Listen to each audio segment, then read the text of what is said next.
Hello, everyone, and welcome to this week's episode of First Look, Final Word, podcast where we take you along to see a new movie with us. My name's Pete. And I'm Trevor. What's going on, you handsome clones? Handsome clones. Because it's about clones and Robert Pattinson. This is becoming my favorite part of the show. It's just like waiting to see Good night, everybody. what Trevor's going to come up with. We don't talk about it before we turn the microphones on. Well, it's literally the only thing I know about this movie is that it is about clones and it has Robert Pattinson in it. Well, I don't and think, Toni Collette. Well, I don't think the synopsis, which I'm going to read out right now, mentions that he's a clone, so you might have spoiled it. Well, if you look at the poster of the movie, it spoils it. So, all right, here we go. So this is what it says: he's dying to save mankind. Unlucky hero Mickey Barnes finds himself in the extraordinary circumstances of working for an employer who demands the ultimate commitment to the job: to die for a living. All right, there you go. There you go.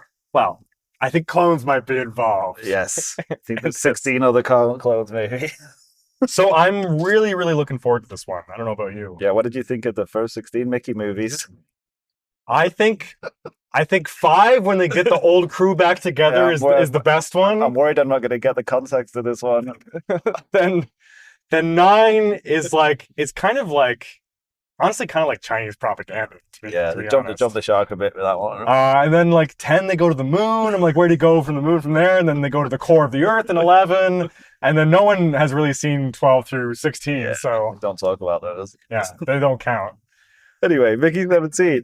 Are you excited for this one, Trevor? I'm very, very excited. So this is Bong Joon-ho's like direct follow-up to Parasite. I guess so. 5 years later. Like, I've got a feeling you went back and like have seen every one of his movies. I've seen every one but the first one. I haven't seen any apart from Parasite. Oh, okay. Oh, really? Yeah, I've not seen any of them. Oh, because I was like already pretty biggish fan before Parasite, like because I lived in Korea for a year. Oh yes, I sometimes forget. So I was already like pretty into the Korean movie scene. I was kind of just hitting it at the right. You're so cultural, Trevor. Well, honestly, like Korean cinema really kind of took off when I like just happened to start watching because I was moving there. So I feel like a bit of a hipster, but I just started watching it like at the perfect moment.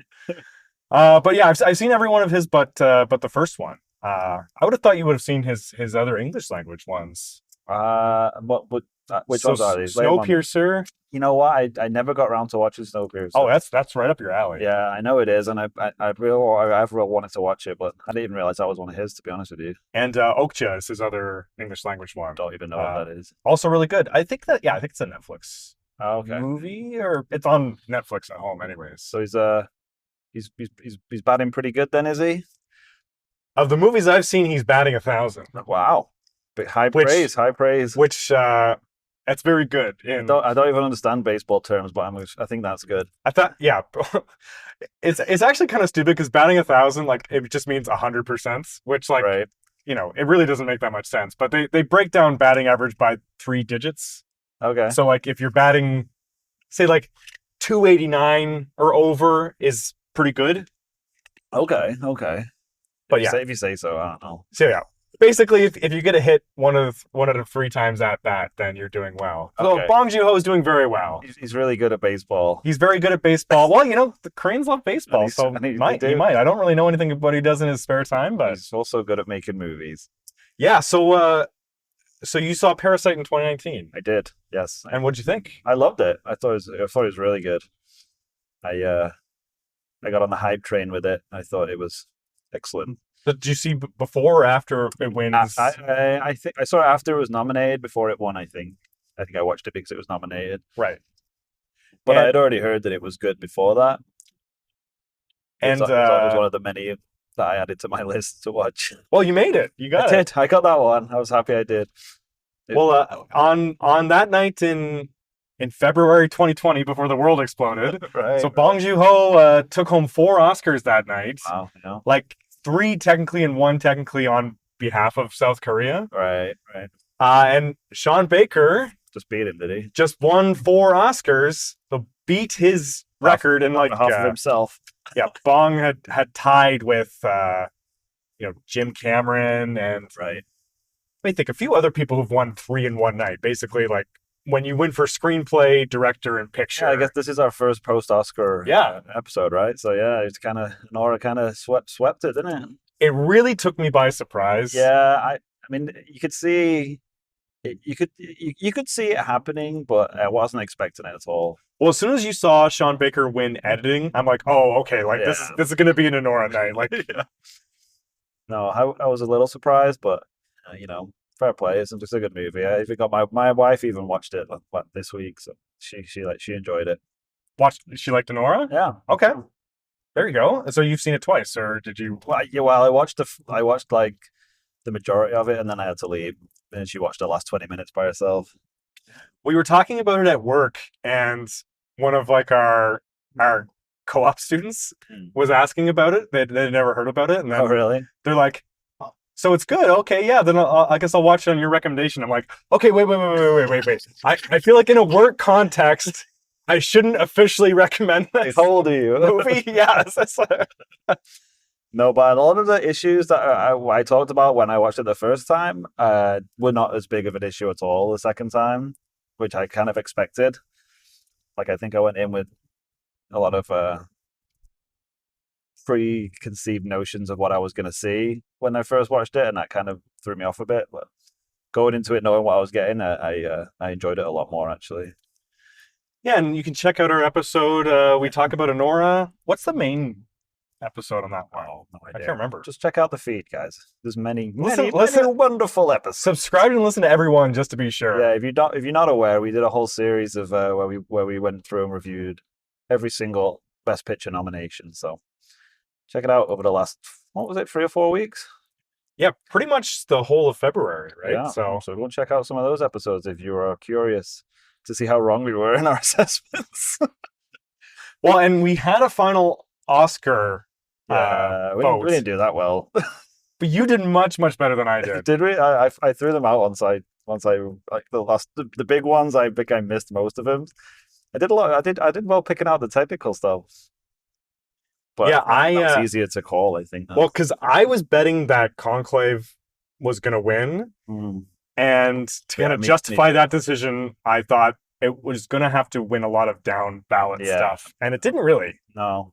I think it won a couple, but I can't really remember. Well, there wasn't really any like massive shockers, though. I don't think, was there this year? The thing that shocked me was Flo winning best animated but I feature. haven't seen that though. So Flo is great. I noticed it's on Roku TV, so I might give that one a watch. Yeah, it's non-verbal, right? But I just thought Wild Robot was this juggernaut. And I think a lot of people did. Like, people seem genuinely surprised that that Flo won. It seemed like it was a bit nailed on for a Wild Robot, but yeah. So, like, I guess that would have been. I like Wild Robot upset, I guess you could say. Better, but I'm not upset that Flo won. Like, it's better than Inside Out 2 winning, them just giving it to the Pixar because no one actually watched any of the movies. Yeah, that's never happened before. Yeah, sure. I think the days of them doing that have kind of gone though. I think Pixar's lost its cachet with the Oscar voters. Well, just doing too much sequels, I guess. And... yeah, true. Just not as good movies, let's be fair. So you. No, I liked Inside Out too. I think I gave it a 4-star review on Letterboxd. Really? Wow, there you go. It's pretty good. It's pretty good. I thought it was effective, I really but unnecessary. Guess that's fair.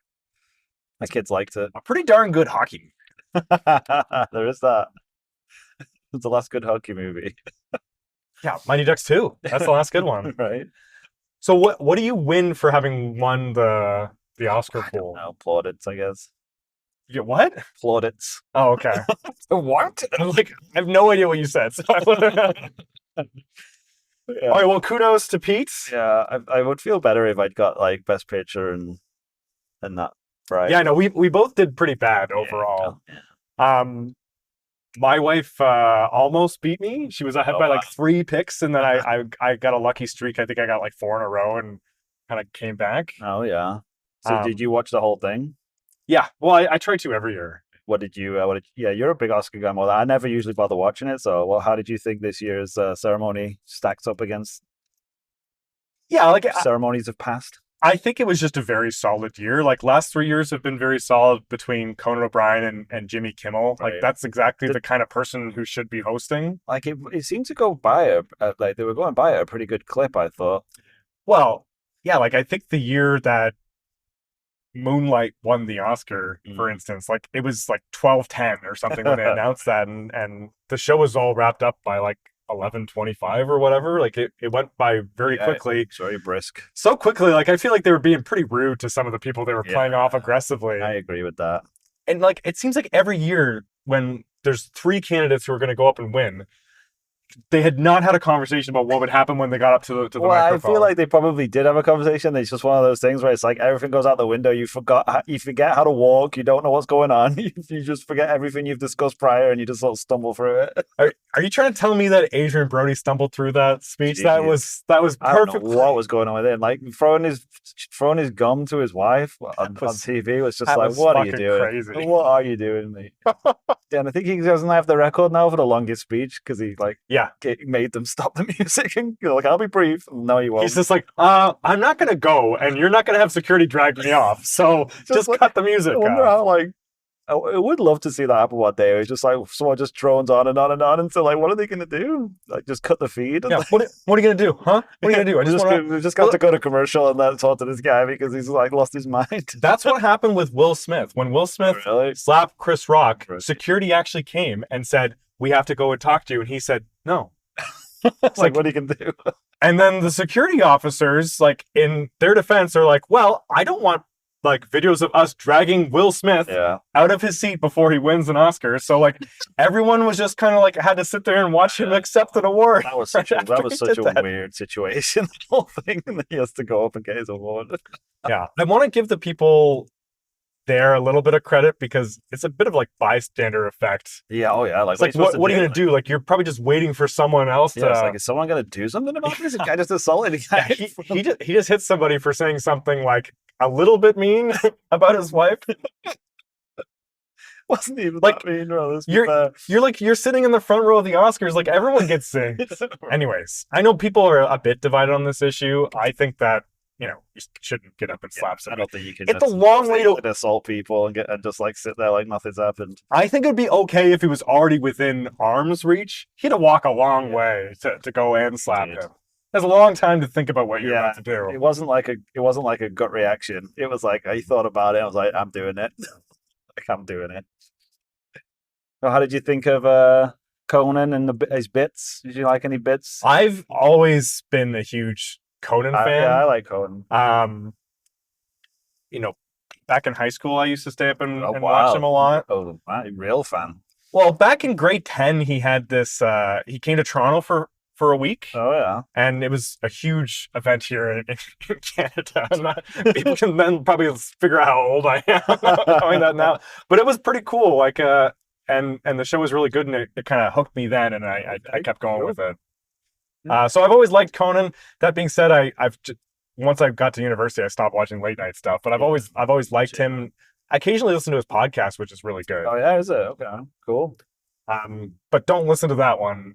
Listen to this one. Listen to this one first. Yeah. Do you like Conan? Yeah, I like Conan. Yeah, I think I like his style, his delivery, and whatnot.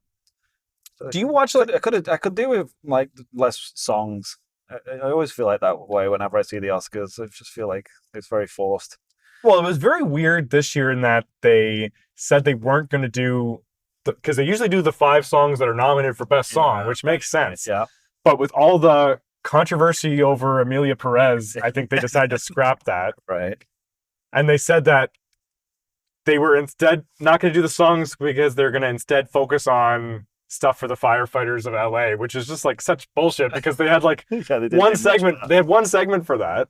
And then like a bunch of Wizard of Oz stuff. Yeah. Then that whole James Bond thing I thought was a bit odd as well. Well, it happened like a day after the broccoli sold it. We gotta talk about that too.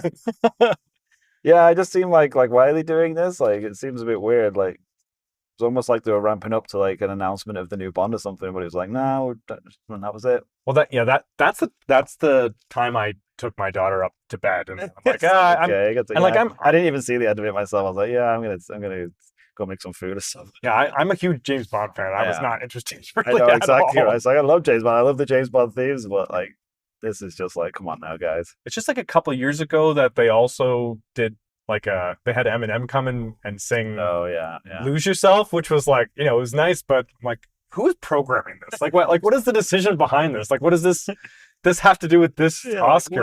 What are the kids like these days? It's not like James Bond, right?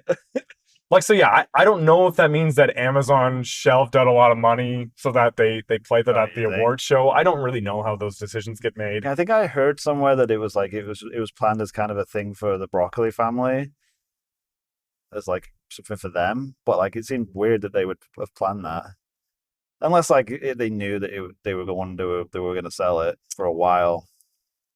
Maybe, yeah. Like, well, It's like a send off for them. I'm a bit disappointed in the news because I think they were pretty good defenders of Bond as a brand. Yeah, I mean, I'm not can't defend everything that they've done with the Bond franchise, but they definitely had a lot of respect for it and didn't want to like dilute the brand and piss in the pool, and they didn't want to just put out stuff just for the sake of it. But that's going to change now. Well, and honestly, like the decision to like, oh, we have to reboot. Like the way what we're doing it is not working. We have to have like a straight reboot. And then we got the Craig movies, which I think overall are very good. Yeah, they're varying levels of quality. But I think that he's had a very good tenure. But they do a good thing of like, okay, well, let's just leave it. Let's just let it sit. Let's let the appetite for Bond come back again. Yeah, give it a few years. And then we'll put something out. People actually might care about it then. Yeah. Do you think that that Sony now would have that level of restraint with Spider-Man once Tom Holland is done with the character? Like, so, who knows? Sony has never done anything well with the Spider-Man franchise. They don't know what they're doing. Let's give it 5 years, or even 5 years would be a lifetime. Yeah. I don't expect them to wait that long. I don't understand how they drop the ball. So it'd be so easy for them just to do like a Spider-Gwen movie or something like that. I don't know. Or just bring Andrew Garfield back and just do an Amazing Spider-Man 3. Like, seems easy fodder, but I don't know. Who knows what they're doing over there? Yeah, world's going to shit. No one's put it that bad. Maybe that's what Mickey 17 will be about. But trying to save IP from horrible studios. Well, to steer this back to Mickey 17, maybe before we get into our Aardman part of the episode. Right. So, had you heard a bit of like the background of this movie? No, not really. You know what? I haven't really looked into this movie at all, so I literally know nothing about it. So I just know about the production behind it. I don't even know anything around that. So once Bong wins, every Oscar imaginable, right. he is now hot shit in Hollywood. Yeah, you can do what you want, basically. So there was talk for a long time that they were going to do a Parasite TV show. Oh, yeah. I don't know if that's officially dead, but I think it's pretty much dead. I don't know what it would be about, except just like it's probably too late. English language sort of thing, exploring the same themes in a similar but different way. I thought they were going to do an English language movie version of it, but maybe that parlayed into the TV show. Yeah, like, well, the stuff I'm aware of was supposed to be an HBO TV show, which I'm sure it would be great, but like, why would it be good? And they've done a Snowpiercer TV show, which I watched a little bit of, but I think I kind of fell off on it a little bit. I did see the pilot episode of that, actually. So I'm like, oh, they're on a train, like, which is an interesting concept for a movie. It's not really sustainable for a TV show. Pull the curtain back a bit. That's exactly what happened. I decided to watch Snowpiercer and I put it on, and I thought I'd put the movie on, but I'd put the first episode of the TV show on. Yeah. And I was watching. I was like, I don't think this is what I thought it was supposed to be. And I was like, oh, that's because this is a TV show. So like, I probably should have just put the movie on at that point, but I just gave up on both the TV show and the movie. Well, yeah, like it's got Daveed Diggs and Jennifer Connelly in it, like. And it was pretty interesting. That I just I heard it was fairly good. They're just stuck on a train. Like how many cars are on this thing? Lots of cars. That's how many. But so then he's gets this sweetheart deal with Warner Brothers to do Mickey 17, which is I think it's either a book or a graphic novel. Honestly, I don't know. I haven't read it.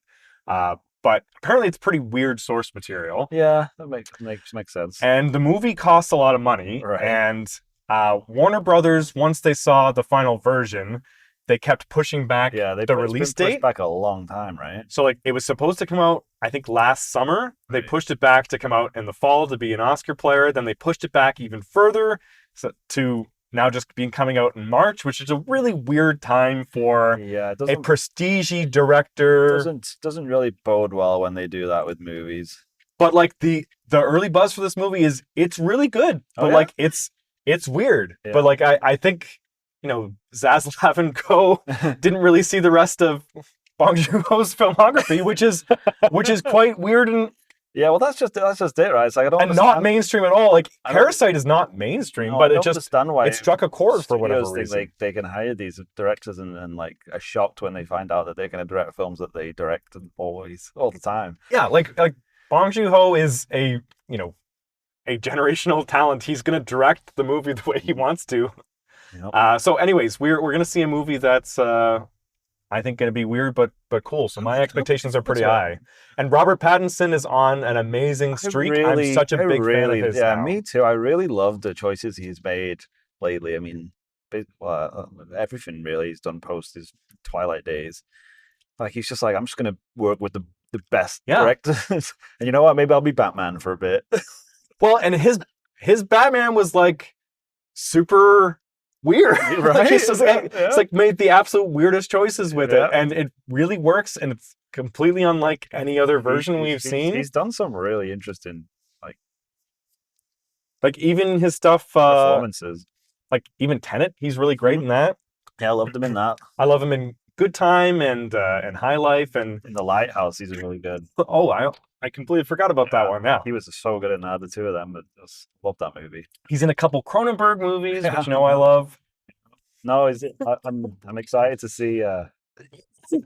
Sorry, I'm excited to see how he does in this one with the.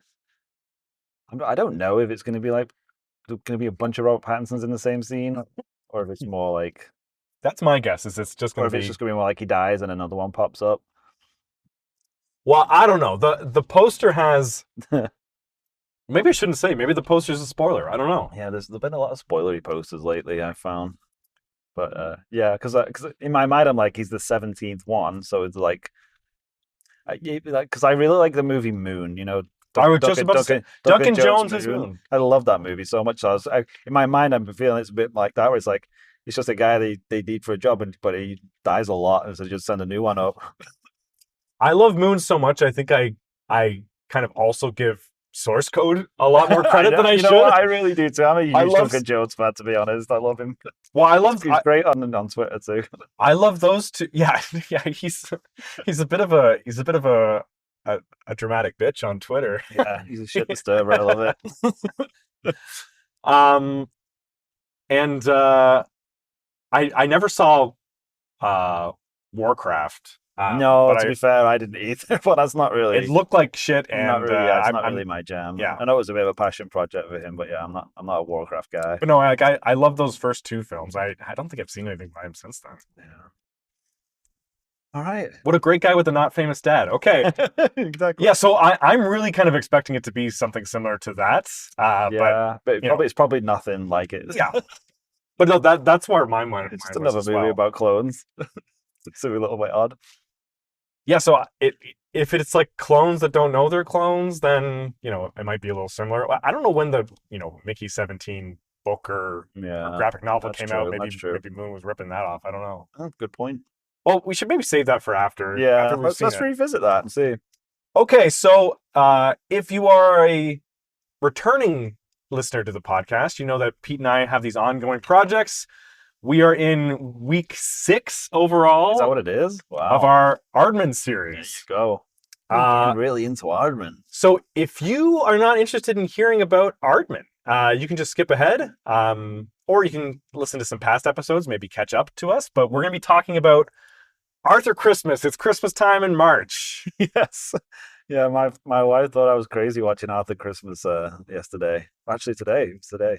Oh, so I watched it in December, so I felt like I was pretty fresh on it. Yeah, I watched it in December as well, but I wanted to do a little refresh because I didn't really Wasn't watching it super closely in December. It sounded like you were trying to show me up for a second. Like, Yeah, I take this seriously. I actually do the research.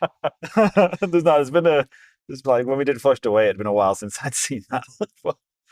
But I actually think there's a pretty good tie-in to Mickey 17. Oh, really? Just like Mickey 17, there's too many Mickeys. In Arthur Christmas, there's too many Santas. There's a bunch of Santas running around all over the place. Is there? Well, there's at least two Santas, and one who really wants to be Santa. True. And one who, I think we all know in our hearts is the true Santa. Exactly. Yeah, I'll give you that. Not quite 17, but yeah, still a few. That's there's like a long wall of Santas though that they pass, right? Yeah. Going back to the OG. Exactly. Do you have a long history with this movie? I don't know about long history. It's usually in the rotation though for Christmas time. Like my kids enjoy it, and I quite like it. So it usually gets played around Christmas time in our house. Yeah, I saw it when it first came out, and then I watched it again in December. So it was honestly like a big gap for me. But I had really good memories of it when I had seen it, and it's good. It's a good Christmas movie. It's a good Aardman movie, I'd say. I think it has, for me, it has enough of like the stuff that I love about Aardman, but also a lot of the stuff that I love about Christmas movies, which are my like I love Christmas movies. So it's a little bit in my sweet spot, to be honest with you. It's very very British, like a lot of Aardman things, because that's what I find quite funny is because in England, they say Happy Christmas versus Merry Christmas. That's a little funny thing. I learned that from Harry Potter. Yeah, and they also say Father Christmas instead of Santa Claus. Right. So that's where the name comes from, right? It's kind of a play on words, Arthur, Father. But that's lost on anybody outside of England. It's like, why is it Arthur Christmas? Doesn't make any sense. It's just an arbitrary name. And it's like, well, it kind of sounds a bit like Father Christmas. Yeah, I honestly, it never even clued in for me. Like, I guess, think it would, no. Like, if you're saying Arthur Christmas with a English accent, it might sound a little bit like how an English person would say Father Christmas. I should not like conflate those two words with each other at all. Maybe I'm making connections where there isn't any. No, but I feel like it's like, because that's an Aardman thing to do, is just be very British about things. Just be like, we don't care if most of the audience doesn't get that we're referencing Father Christmas. Okay, so now can you explain Fred Claus to me? Is that a play on something? No, I don't know. I don't know what's happening with Fred Claus. Fred just can't get his act together like his responsible brother Santa. I've never seen the movie, but I've seen the trailer. I think I got it. Yeah, I don't think it's that complicated, to be honest. Just like Vince Vaughn just can't get it together. Oh, he never can, right? And Arthur is just like a big old, he's big old cutie pie. He's a big old goofball. Cutie pie, I guess you could call him that. And I did read something this morning that I was looking stuff up about it. They said that they purposely modeled them to be like British and like not like airbrushed like perfect people. So they're not all like super handsome. They're all like a bit like soft and pudgy and crooked teeth and shit. which I kind of admire. Well, it's like Aardman has some integrity about staying British, right? Earlier we were talking about how they were trying to get a new American voice to voice Wallace. I can't really remember who they were trying to bring in. Yeah, I don't remember who that was either. But no, they do a really good job of just getting like really great British talent as well. And you can tell the studios, like, because this is Sony, right? This is the Sony movie with them. That's right. Yeah, the DreamWorks deal ended. So they cancelled that after they didn't like Flushed Away's return. So yeah, because in addition to McAvoy, right? You got Hugh Laurie, who's I believe probably riding high at House at this time. Definitely, yeah. You got Jim Broadbent, who no one in North America knows, but everyone recognizes. Yep. And you got Bill Nighy. Right. So. Am I missing anybody big? Yeah, they're the main ones, right? It's like who plays Mrs. Claus? Mrs. Claus always gets like so shafted in these movies. Yeah, I can't remember who it was, but I think it is somebody pretty. Was someone cream of the crop British talent? Someone big play the elf? Believe so. Should probably have looked it up. Should probably look it up. I'll look it up real quick. Tell us your Probably like Keira Knightley or something. I feel did you actually like it? I feel like you didn't actually say if you liked it or not. I really, really like this movie. Oh, cool. My kids really enjoyed it. Mr. Santa is Imelda Staunton. I don't know if you know who she is. Who's that?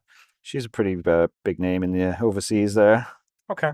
And who else were you asking about? The like gift wrapping elf. Oh, what was his name? Bryony? That was Ashley Jensen. I don't know who that is. An up and coming young talent. Up and coming young talent. No doubt. And Eva Longoria is in there. She plays like the army general who's trying to shoot him down. Jeez. So I don't know why they've got her in there. So how much do they pay Eva Longoria to come in and not be recognizable?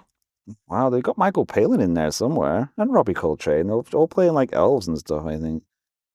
Are they just getting them in there for the day? Reese Darby? Reese Darby's Joan Cusack? Oh, you know what? You know what? I think I did clock Reese Darby in this when I was watching it. But this would have been before he was big. Oh, I guess so. Joan Why would he be in Cusack, it then? That's interesting. Wow, even Andy Serkis is in there playing an elf. I gotta remember. Oh, and Dominic West. Dominic West! That's what I'm saying. They just shoved them all in there playing elves. I guess Aardman has the reputation Yeah, now I think they just call people you can just up. call and say like, hey, we need some background voices or whatever. Yeah, there's a few I other clocked people because Reese Darby's got a very recognizable face. He really Dominic West, I don't even think I really know what his actual British voice sounds exactly like. Right. Yeah, I just know what McNetty sounds like. Wow, there's a ton of people that's hilarious. There's a ton of people in here that you wouldn't know that I know from growing up. So but even some of the names you just rattled off, I'm just putting them in my bank for playing Cinematrix one of these days. Cinematrix. And Laura Linney is actually in it. She does the voice of the computer. Okay, well, I guess Bill Nighy brought her along from... Guess so, right? from Love Actually? I don't know. Yeah. So, yeah, a bit of a stacked cast, man. I appreciate that they do that. I mean, I know we've had this conversation about other Aardman movies. Not needing to stack it with a bunch of names, but when it's like they that, don't make it obvious though. When it's that far down the line, I feel like people are just doing it for their mates. Like like they're doing it for like the minimums and just coming in and having fun for a day. I don't think it was plastered all over the poster. They're like, yeah, well, do this. We'll come out. We'll have a great time, and then we'll give you a tour of the studio. It's like, are you doing an elf? Yeah, I'm doing it. I'll go with you. We'll do elves. Yeah. Just get the crew down. Just pay for me to fly there, and then I'll do it. I thought McAvoy did a good job, though. Just like Arthur's just like so full of like wonder, just like everything's just amazing to him. Yeah, like he's a very talented voice actor, but he's good. If you listen to this movie, could you clock that it is McAvoy? You know what? That's a great question because I don't mean to keep going down this road. No, this stuff. I think if I really thought about it, it probably would have been a name that I would have guessed, but it wouldn't. It's not like it's obviously McAvoy. Where you're like, oh, that's James McAvoy doing a voice. He was very good though. Yeah, he's really good. Like Hugh Laurie, like that's definitely Hugh Laurie. He's not even trying to do it to sound different. Yeah, which he doesn't have to. Like Jim Broadbent. Well, Jim Broadbent has a fantastic, like he does sound like a goofy Santa already. He really does, doesn't he? And that's kind of how he approaches all of his roles as he's gotten older too. I read something that I found quite funny is so Jim Broadbent plays Santa and Bill Nighy plays the old man Santa. They were born the same year. That's hilarious. Like the exact same year. I would have guessed Bill Nighy was younger because he gives off much more of a youthful energy. A lot more energy on it.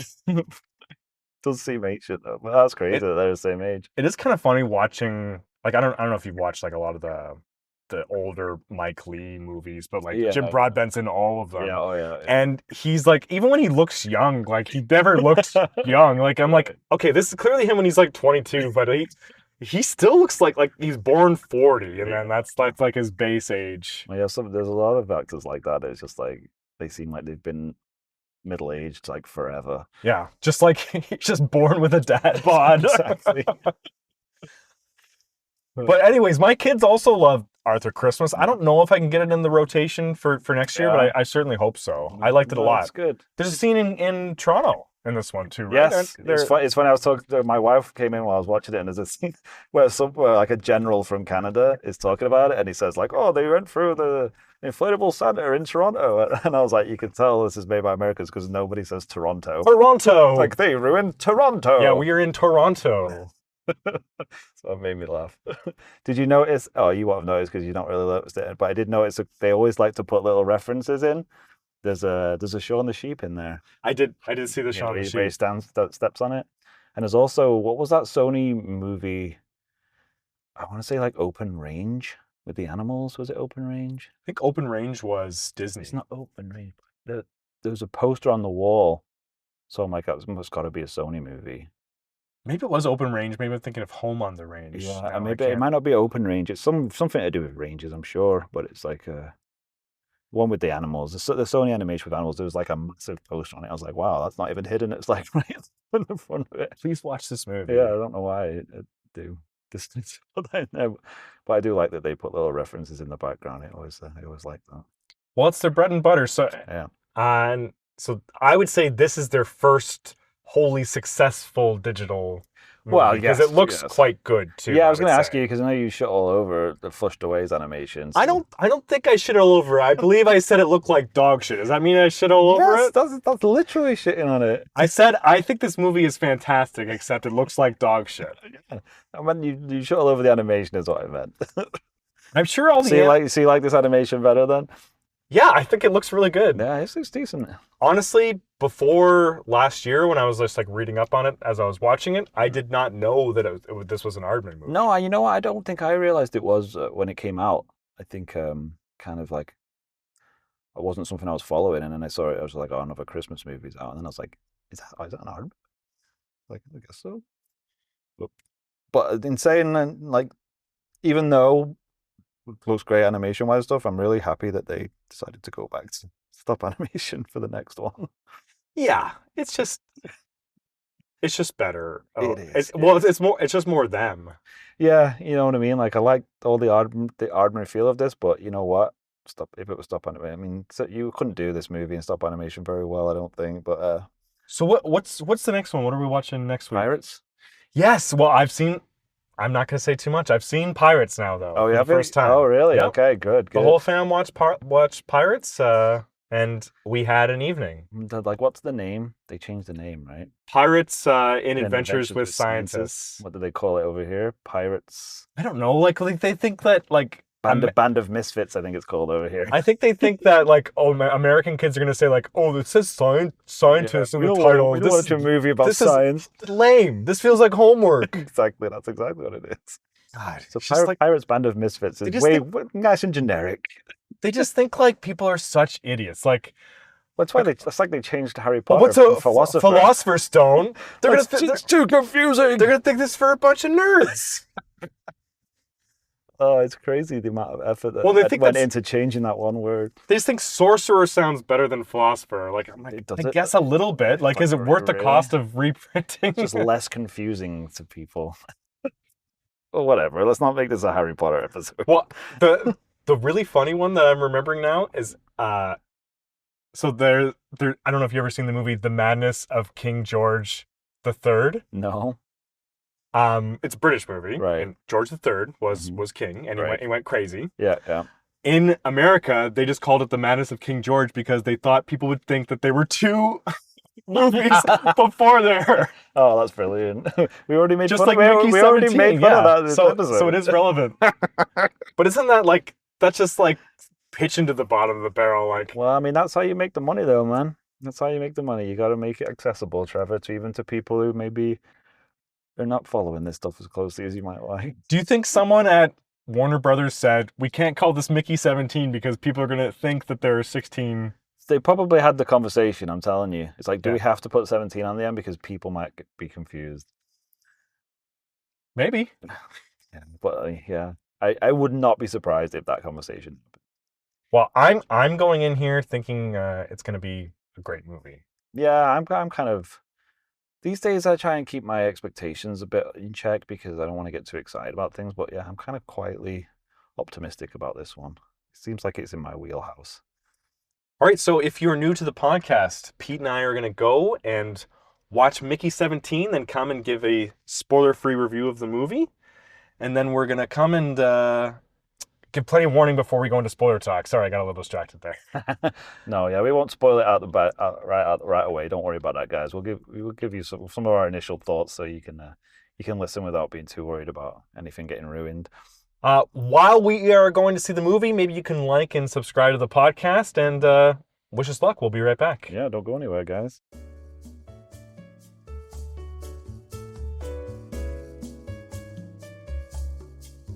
Welcome back, everyone. We've already hit the road here on a chilly Saturday evening. Appropriate, because this is a cold movie. Yeah, it's a good point. Good point. It's very wintry. So that was Mickey 17. What do you think, Trevor? I would really want you to go first Oh, really? on this one. Okay. I quite liked it. I didn't love it, but I did quite like. There's bits of it that I felt didn't work as well for me, but it was definitely unique. It's interesting story, interesting performances. But yeah, we can get more into it, but it didn't blow me away. But I didn't love it too much, but I definitely enjoyed it. Yeah, I really liked it. I don't know what you're gonna say.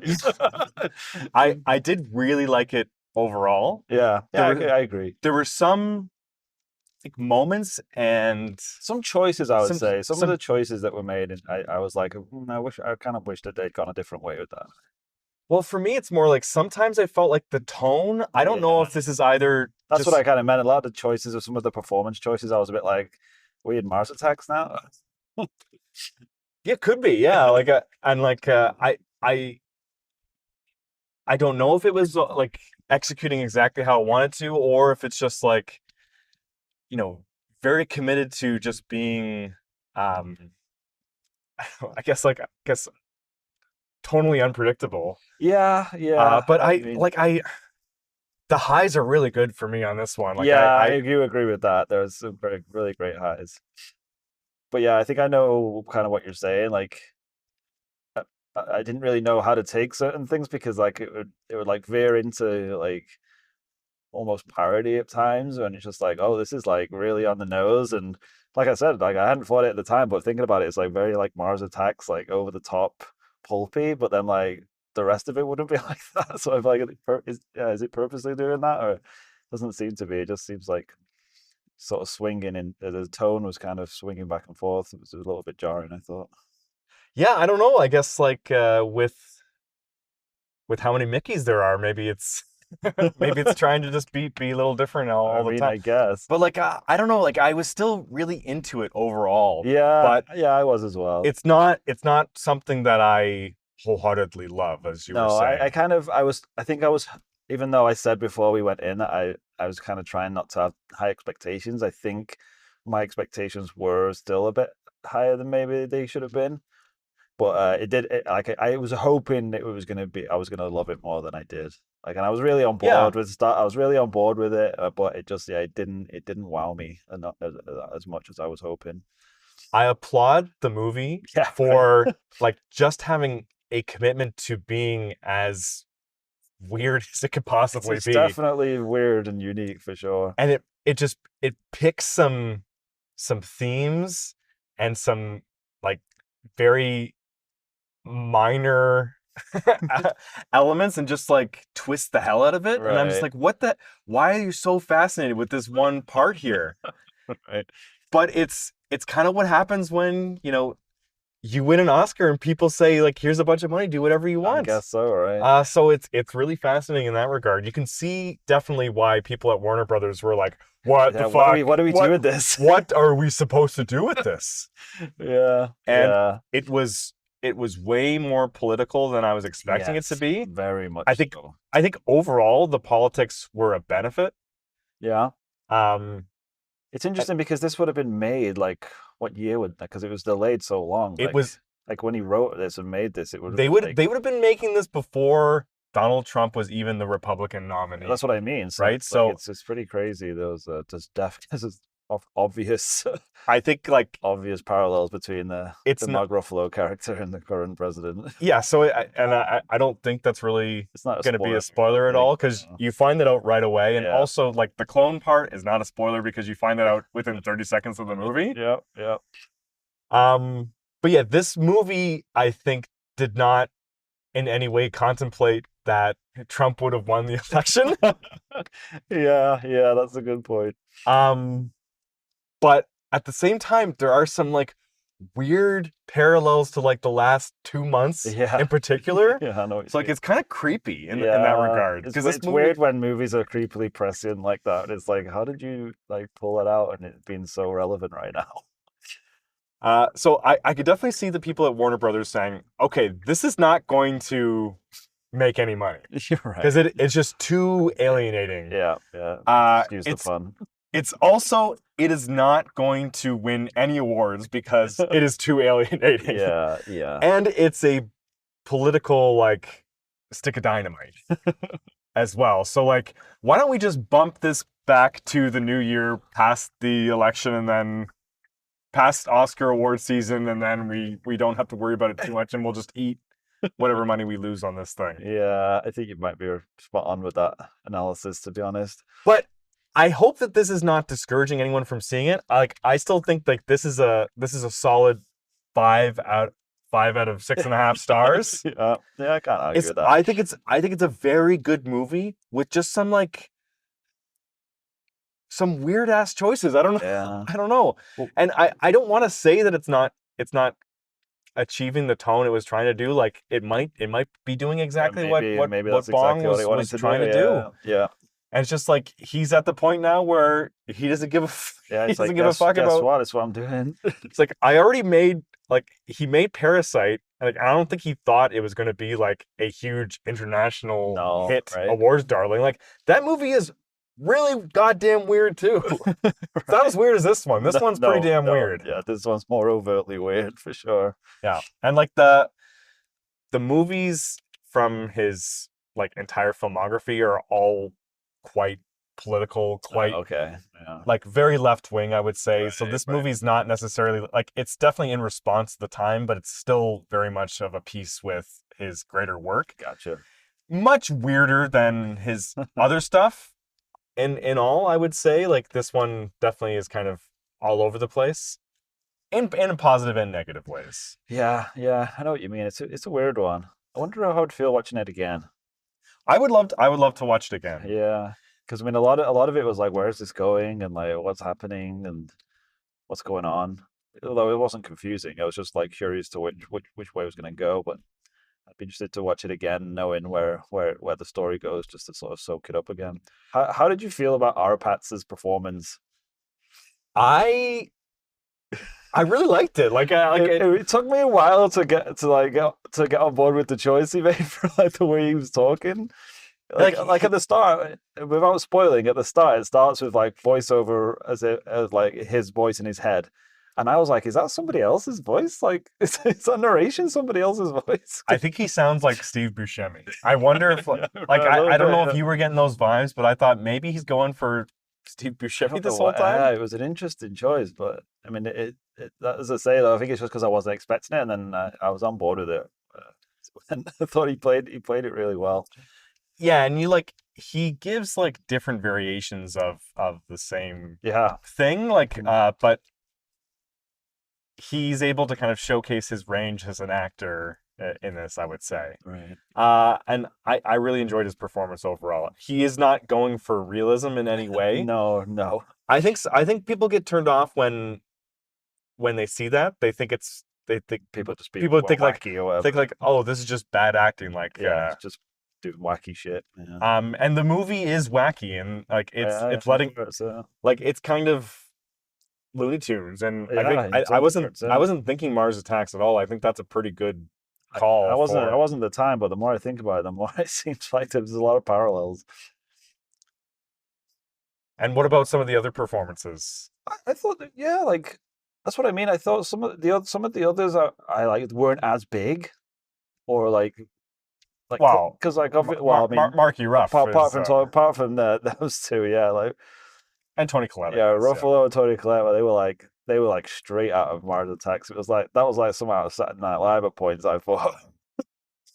But then like the other actors, like Stephen Yeun and I forget the name of the other actress.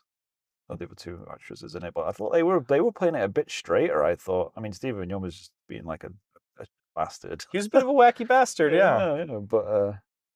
But no, I thought they all did good performances. There were some parts of the movie where Pattinson's doing his voiceover, and it's going over some role that I feel like was not intended to be voiced over. I don't know if you got that impression. I didn't think that. I don't remember thinking that in the movie, but you might be right. So I don't know if I'm right, first off, but it seems like there were a lot more. There were some scenes that were kind of cut out and brushed over. Jesus! I mean, like he had some notes. What's that? You mean like he got some notes from the studio? Maybe. Like, can you please explain what's going on here?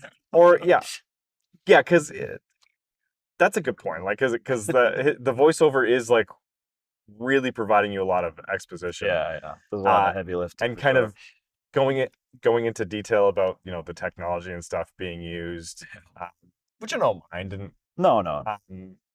It is going off of a source material, so maybe it's staying true to that. But I just got the impression that during like some scenes are doing voiceover, and like you can still somewhat hear the dialogue going back and forth. And I just wonder, like, if the actors doing this, like, did they realize it was going to be voiced over?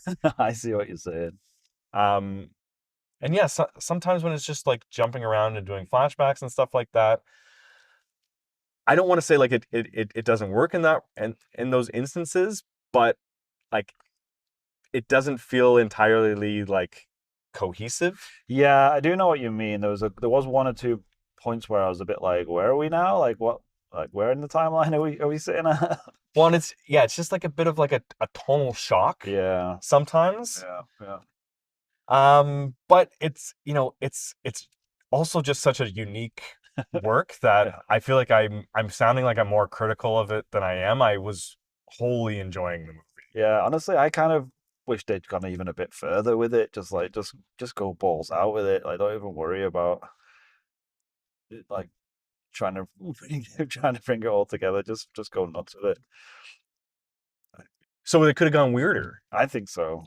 So while we were exiting the theater, I was overhearing some. Did you get some conversation? Some market samples. I kind of like doing this. So yeah, I know it's been happening lately, hasn't it?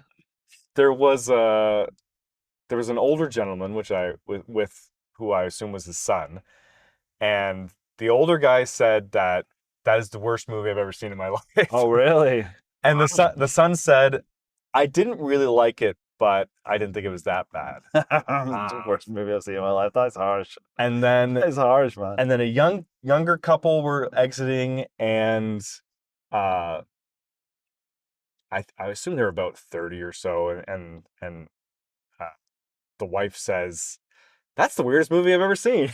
Weird is it's but she was saying it's not as bad as worst. She was saying it as a positive, I think. Yeah. So I think that this movie might be divisive coming out. Probably. Going definitely in the good column for me though. Yeah, I kind of agree. I mean, I could understand if someone hated this movie, if it's not for you, which is fine, and then it couldn't argue too much with it, I guess. I mean, worst movie I've ever seen is a bit much, but it could be not people's idea of a good time. But no, I enjoyed it. I really did. All right, anything else that we should chat about before heading into spoilers? Do we miss anything out? I don't know if it was just the IMAX theater we're in, but I found the sound mix was really like aggressive. Like there was a point where I thought somebody was talking in the corner, and I think it was one of the scenes you were talking about where it was like the voiceover and then the actor talking in the background, and it sounded like it was someone in the theater talking, and I turned around I was like, who's talking over there? So do you think maybe the mix was a little bit off? Or I mean, it worked well. I mean, it was pretty. You really thought there was someone there? I really thought there was someone over there. I noticed it another time later on where, like, the camera had moved and the character was supposed to be like behind, and it was definitely like mixed way over to the back left, and I was like, oh wow, don't usually notice it being that like overt with the sound mix, but no, maybe it was just me. Yeah, well, there were some times where there was some pretty intensive noise going on. Yes, that's true too. And yeah, not to give out some spoilers, but there were some moments in this movie I was like really creeped the hell out. Yeah. That's true, man. It really goes to it some really weird places. Yeah, impacted me at some points. really does. That's what I mean. It's like it goes from like really goofy stuff to like really like dark shit at certain times and like really weird stuff. Well, we are living through both the goofiest and the scariest times. Yeah, we're in the worst timeline right now. So I don't know. Yeah, maybe it's capturing the moment pretty well. I don't know. Yeah, like I wouldn't mind going on a ship to a different planet sometimes. This doesn't sound as far-fetched as it. Like people lining up to get off the planet. You're a Community fan, right? Yeah. So there's a line from Keith David's character in season 6. Okay. He said, some things are silly and evil, like candy cigarettes, which I think about all the time as like that is a great line. As being so applicable to the world we're living in right now. Oh, that's pretty apt. And yeah, that's kind of this movie too. It's like a candy cigarette of movies. Yeah. There you go. We nailed it. Not that this movie is evil. I wasn't saying that. No, do some evil things though. Yeah. And I guess we didn't mention Toni Collette's performance. I think she was she was very good, kind of doing her thing lately. Yeah. I sort of mentioned it when I was talking about Ruffalo as well. I thought they definitely were on the same page with their performances. Yeah. They definitely made a choice and did a real good job. But I just felt like it was to me, I don't know. I think I would have preferred it to be a bit reined back a little bit. I think, like you wanted them to like their performances to be a little more. Yeah, I think it was a bit too on the nose for me. A bit too like that's what I said. It was a bit like doing a Saturday Night Live sketch at points. I thought, but just how over the top they were for the characters. Yeah, maybe we'll get more into that in the spoilers. But I kind of like the level that they were going at. I think you know what it is. I think it's just like the people in the real world are already so crazy. You have to like crank it up even more. And I just like it's just I feel like it just has to be so over the top now, just to make it parody because life is parody at this point. Well, in that regard, to be honest, I don't think that they were really that far off. That's very true, to be honest. And there's one scene in particular where I think, well, okay, let's officially we can move into it. Yeah. Before we go into spoilers, follow us, subscribe on Apple, Spotify, wherever. You're on Letterboxd. We got a competition still running, don't we? Yeah, on Letterboxd. Follow us at First Look Final W, and we're giving away a subscription to Letterboxd Patron. There you go. Who doesn't want that? Everybody wants that. It's not going to cost you anything, just to follow. My mom has been calling me up on the phone saying you gotta just let me win. Yeah, give me some of that sweet Patreon subscription. Well, she doesn't talk like that. That's how she talks to me. I don't like where this is going. Fair enough. Okay, if spoilers bother you, drop off here. Yeah. Okay. Spoiler time. Jesus, Pete. What? Okay, so I think that, I think that they are doing a really great job of playing like a certain type of charisma. Right. Yeah. That plays really well on TV. Yes. But then when you meet that person in real life, you're like, just horrible people. What the fuck is wrong with you? Like, this is not how normal people act. So that's very true. I don't know the actress's name, but the person who's playing like the secondary love interest. Yes. Like I can't remember her. Well, and most of the people on the ship are believers. Yeah. And she gets invited to dinner. Yeah, her reaction and to she's that scene seeing is amazing. What this person is actually like in real life, and she's like, oh my God, what is wrong with you? Like, this is... And like a few times during the dinner, he has to like snap her back saying like, hey, I'm your guy. You're supposed to like me. And she's like, oh yeah. You're right. Yeah, but that was a good scene, to be fair. I honestly think like if most like Trump supporters were to actually sit down and have dinner with him, they would realize like oh, this person does not know how to be a real human being. Like this person does not like exist in reality at any point. Well, So in that regard, let's not get too political, Trevor. We're going to lose half our listener base here in the States. yeah, I'm sure. Yeah, I'm sure listeners of this podcast are very split down the middle. I'm not commenting one way or the other. I'm just saying Fair. I would think that, meeting any politician, you realize that there you go. Let's keep it nice and but she's like, so that fence, Trevor. But she's like, you can't treat human beings like this. What are you talking about? Yeah. Oh man, some of those scenes where like the freaking medical team would just jump out of nowhere and they'd be like, "Oh, he's about to do it. Now he's gonna die because we've poisoned him." Or whatever. Oh gosh, it was so funny, so creepy and funny, man. Oh, it's crazy. It was a great like commentary on the value of human life and how how it's can be totally undervalued. Well, and there were some really funny moments where like he's out fixing the ship. His hand gets cut off. That was amazing. Oh yeah, that was honestly one of the funniest parts. It really was. But even before that, like when he's just like fixing the door, they're like, "Well, we gotta be honest. You're not actually out there to fix anything. You're out there to test what the human body does to extreme radiation levels." He's like, "Oh, can you let us know when you're in unbearable pain?" It's like when you go blind. Yeah. So it's like, oh my god, it's like insanity. What did you think of like compare this to other clone movie and technology and stuff? I know we mentioned Moon right before we went in, and it bears some similarity definitely to that. a little bit, like when they're fighting and stuff, and but then together, it definitely carves out its own space. They're just different things. Yeah. I love the little backstory about the guy that invented the technology, so he could clone himself and go murdering homeless people. That's such a messed up thing to show. Man.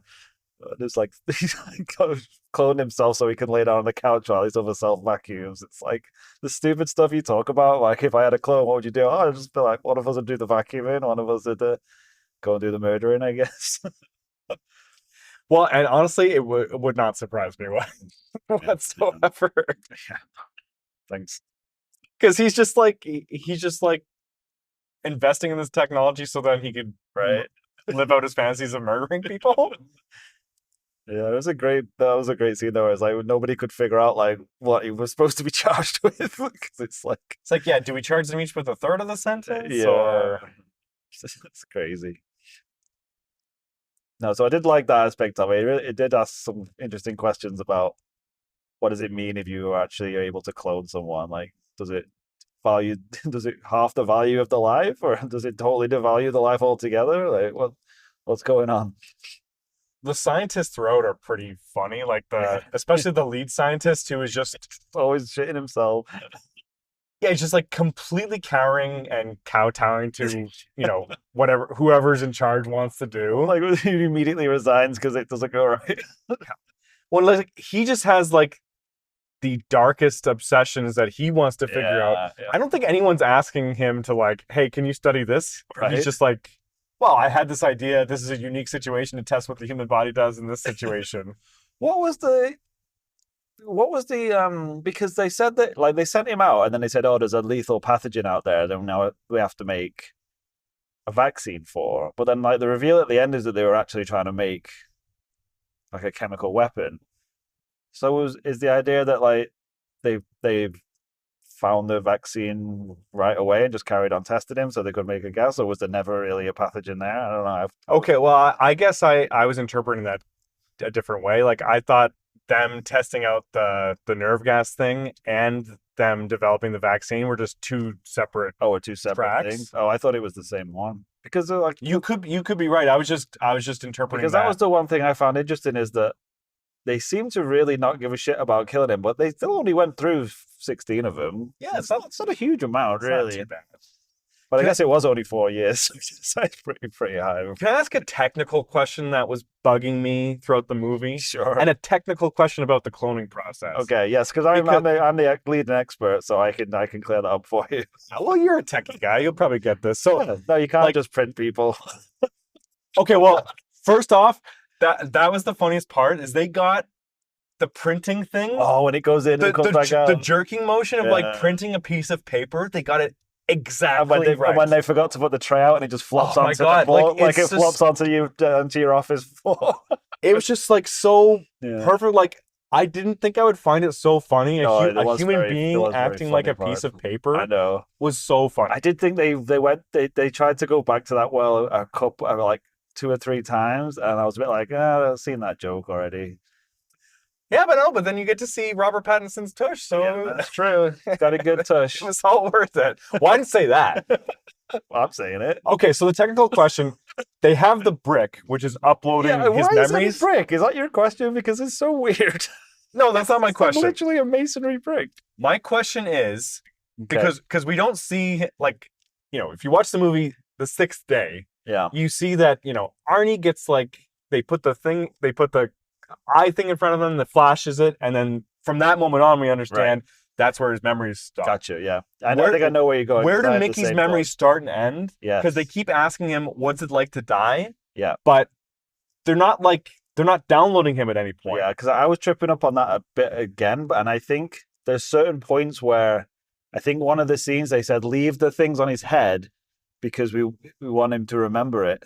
So there's certain times when he's got the. Is it transmitting back to the brick? Yeah, so when he's got that thing on his head, it always backs up. Okay, I must have missed that. Yeah, because I was a bit the same. I was like, so what's he supposed to remember? Because he's obviously not going to remember like being out on the ship and then dying because he doesn't have those memories, right? Right. But although weirdly enough, like it shows you him like looking at his hand that gets cut off, right? When he gets printed, he's like looking at his hand, and I was like, well, how does he even remember his hand coming off? Because when did they scan his memory? So yeah, I think it was a bit loosey goosey with that sort of thing. Well, I was just also thinking about like when it goes from Mickey 17 to Mickey 18. Yeah, he doesn't know anything about anything that's happened to him, right? So it would have been the scan that he had before he left, I guess. But yeah, I think there is a line about where it says he does it weekly. They do it weekly. But because he says like I remember dying. So, but is he wearing it at any point where he's dying? Yeah, when they're tested him, like when they go, you're only going to be alive for 10 minutes or whatever. But I feel like the movie when it's talking like Mickey 17. Yeah, because he is wearing that helmet. Yeah, thing. Exactly. And I can understand when he's wearing that helmet thing. Then it's recording those memories. Yeah. But like oftentimes he's talking like he remembers dying each time. Exactly. Yeah, I agree with you. That was a bit like how does he remember that? So yeah, I think they were a bit like I say, I think they're a bit loosey goosey with that whole structure of that. I would say that the movie is playing with the idea of like, it's his soul being ripped apart all the time. Yeah. But I don't know, like I think it's more saying that each Mickey just is like a different soul, different person altogether. Well, yeah, and they kind of really ran that home with Mickey 18 being quite different because I hadn't really noticed that at all in the movie. Of him, like is being like him supposed to be like being different at all? Because I think when he's saying like, I can't remember the character's like name. Mickey 8 was really boring or something. Yeah, and like they had to just explain that different Mickeys have different personalities, slightly different personality traits. But I think up to that point it was mild. It was mild, and that one was a pretty drastic change. Because it was like his evil twin. It's like came out like not giving a shit and just being a bit of a maverick douchebag. So I don't know. And was he? Yeah, because he wasn't wearing a helmet or anything. No, right. Up until that point, so it's not like he remembered. Oh, gee. I wondered who was behind us in the car flashing their lights to make us get out of the way. Seriously, that was crazy. Ends up being the police. Not the police lights though, just his headlights. I wasn't going slow when I was passing. Yeah, I thought you'd cut someone off. No, I was passing a transport truck doing 115, and then a guy comes up right behind me, starts flashing his lights for me to get out of the way. Doing it to everyone here. He's obviously got an important place to be. Not important enough to turn the sirens on, evidently. Apparently not. Maybe they're broken.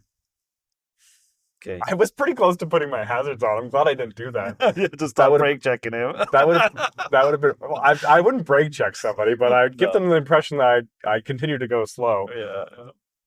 Not that I was going slow. That guy was in a hurry, and it was a police officer. And yeah, T-hose is about to close. Police officers are heroes. There you go. All cop, good cops. Okay, there we go. Where were we on I this can't one? remember. We were talking about how Mickey 18 was so different. Yeah, so it honestly seemed like, he just came out a little bad. Yeah, right. And he knew that he was a little bad. Yeah, right. He didn't seem to care right from the jump. And he was thinking about murdering Mickey 17 right from the get-go. He's like, well, one of us is gonna die. But once he'd heard about the terrible things that had happened to him by Stephen Yeun's character, Right, he's yeah. like suddenly he just wants to protect him, I know. which I thought was pretty interesting. It was an interesting sort of flip flop he did, right? And then he doesn't try to murder him throughout the rest of the movie, which No, is I thought, yeah, that was an interesting sort of right when he goes back and his missus is just like, sweet, there's two of you now. I was a bit like, that's where your head is. That's where your head goes. Like, like you're all could be in very serious trouble. they're gonna literally kill this guy if they find out he's done this. And you're like, sweet, you get double teamed. Well, I was gonna say, so It's a really weird scene, I thought. it's been about a year since we've seen Challengers. Yeah, right. That's where my mind went. Actually, It's another movie that almost has a threesome. yeah, really odd threesome scene. Yeah. Teases you in that. Yeah, with that whole section of the movie, it went a bit like horny. It was like that other girl is like, I want a piece of him, and then they're like, well, let's just all do it together. I was like, what the hell is going on here? So she was clearly lusting after him right from the beginning. His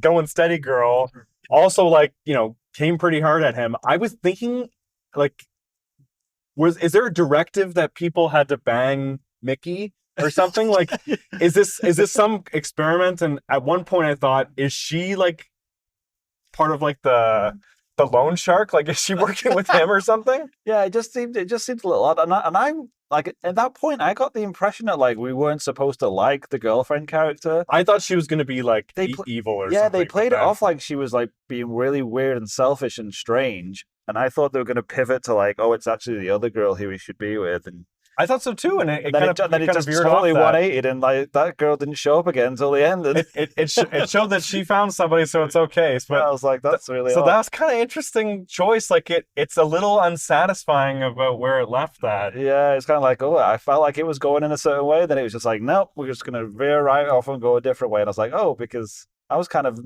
not liking that character, and now you're telling me that I should be following that character. But that's fine. She did a good job, though. She has a good third act where she saves the baby with her teeth. It's like her whole third act. She's like the hero, the heroine. And I was kind of hating her in the middle section of this movie. She was being weird. It's kind of funny that they saved the day by having very like detailed sexual positions that they're able to call out. The sexual position is called "Bring the Baby," which is really fucking funny. Good way of showing how crazy the movie is. It's in no way trying to cater to a middle of the road audience, I would say. Yeah.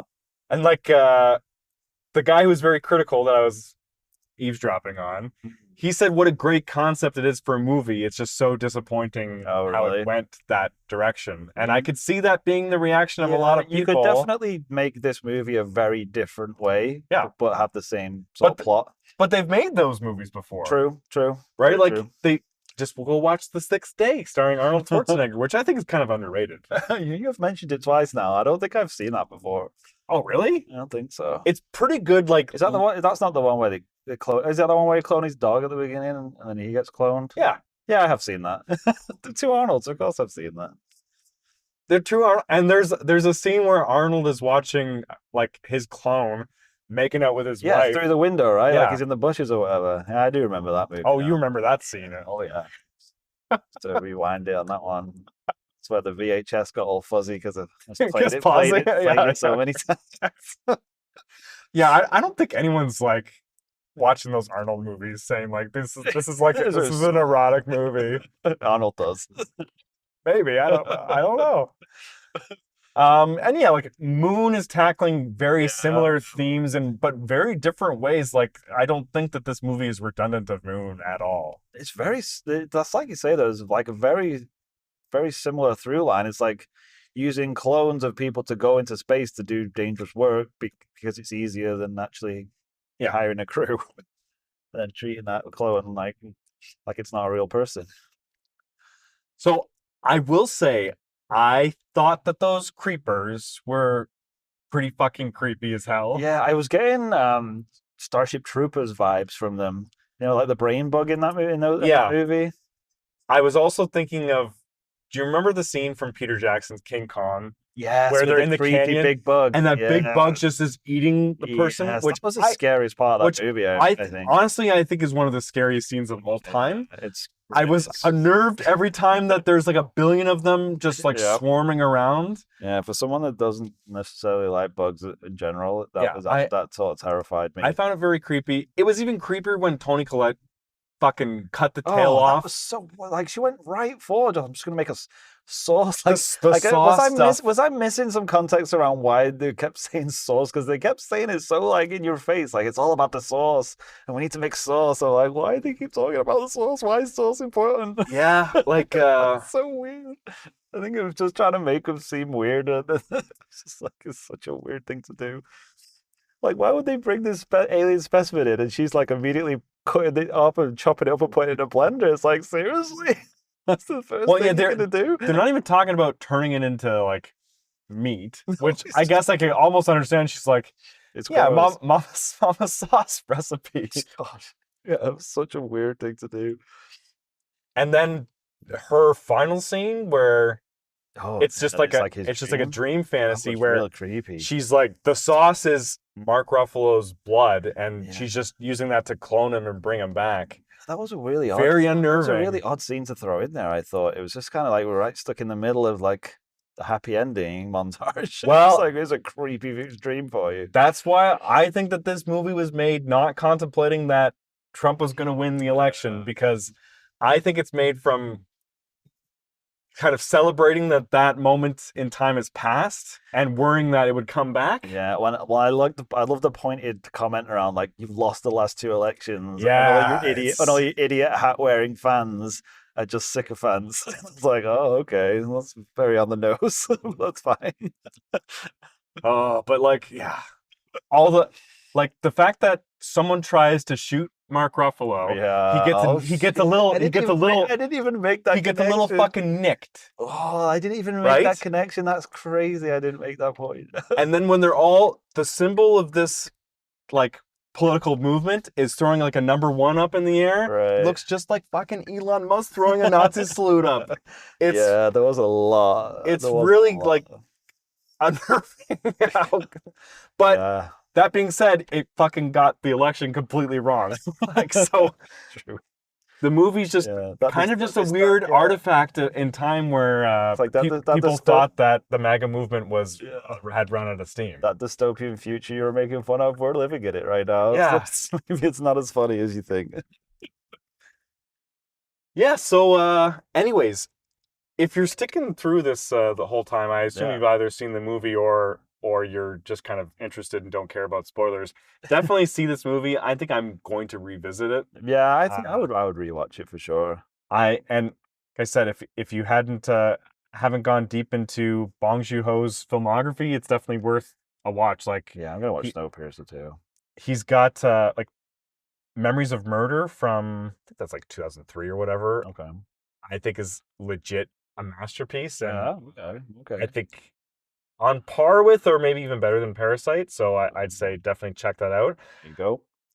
It's kind of like in the style of Seven.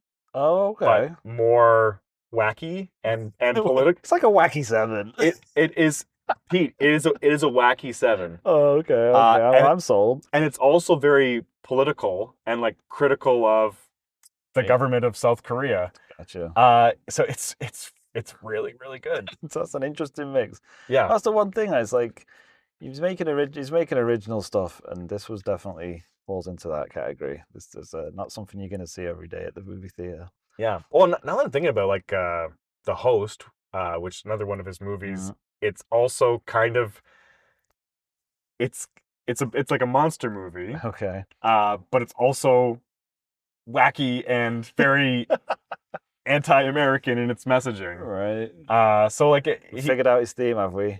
Well, no, I like This has long been his brand. We've not figured it out. So for not been hiding it. For people thinking how weird this movie is, it is very much on his brand. That's what he was trying to do. Just now, like dealing with very sci-fi stuff, it just gets even weirder, I guess. I do like a good sci-fi though. Just like seeing people in spaceships, and I'm so in the bag for it. Pattinson looks great in like the final like exploding outfit. Yeah, that was some cool. It's a good look. Yeah, that was a cool look. It's funny like how dorky they're trying to make him look. Yeah, and with the stupid haircut and the voice. Yeah, they definitely. What's kind of funny, like he's so dorky, but every woman wants to bang him still. He's still Robert Pattinson. It doesn't matter if he's got a stupid haircut. He's a handsome clone, like I said at the beginning. He's a handsome clone. So I said I would rate this about 5 out of 6.5. We use a 6.5 scale on this podcast. Yeah. What would you say, Pete? I'd probably agree with that. I don't think I'd go any higher than that, but yeah, that's I would say that would be my high end. I think maybe on a rewatch, once I know what the tone is and I don't find things so jarring, I might even grow to appreciate this more. I think it does have some flaws, though, that keep me from absolutely loving it. Yeah, and I think the tonal shifts are the biggest one for me. I think it was just a bit... I could never get fully locked in with it and really be on board with it because it would pull me right out of it at certain points, and I'd be like, oh, I'm not really sure how I'm supposed to feel about this now. Yeah. But no, 5 out of 6.5 is... It's beyond a recommendation. It's nothing to sneeze at. No, it's a good. That's a good movie. Don't listen to that, dude. It's a good movie from a master who doesn't give a fuck. There you go. Exactly. It's a great way to put it. That's very succinct. That's probably a good place to call it. Though. Let's call it. We are home. So, thanks for your time, guys. We'll appreciate it. What are we doing next? We got anything on the slate for next week? I do have stuff on the slate for next week. I'm gonna put out a schedule, but in the meantime, let me see what I got here. People who stay to the end get the little teasers.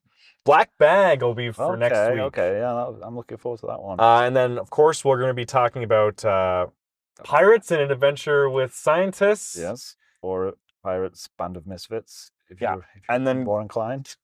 Catching up on a few Aardman shorts that we've fallen behind on. So more Aardman fun and more of a fun. So stick with us, guys. Anything else, Trevor? We already pimped the now I can't think of anything to say. I look like an idiot. I said it so succinct. Give us a review. That's always a good one. So like and subscribe, tell your friends. Give us a review that just says hi. Yeah, we don't. We're humans. We like. Well, you know what? You will probably get a response from us because we don't get that many messages, and we don't have that. We don't have much to do besides this. I wouldn't say that, but we've always got time for our fans. Yeah. All right. Yeah, so appreciate it, guys. Until next week, until next time, that's the final word.